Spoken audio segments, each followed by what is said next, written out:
The greatest representative of the colonial master isn't the old empires. Those have been defeated. They all got independence. It's the new one, the economic monster from which we did not get independence, which is global capitalism, which is represented, or was, by the United States. So Israel is the United States for them. And by the United States making Israel its partner, or whatever the language is, you are telling the Muslim world, if you hate Israel for all the religious reasons or the Palestine story or whatever, then the United States that's them. You know, Israel is the 51st state, or however they talk about it. It's a kind of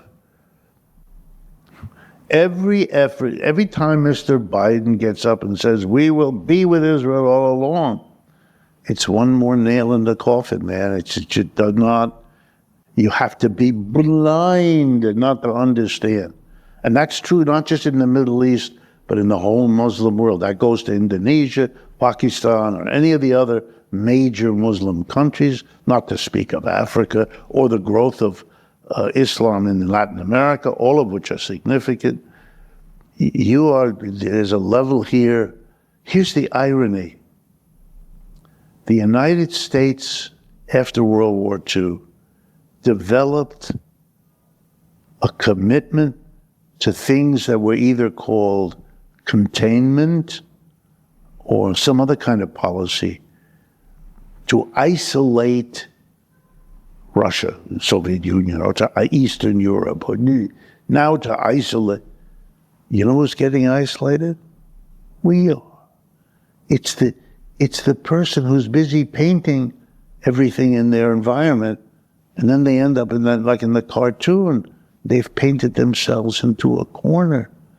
We're not isolating others, you stupid fuck.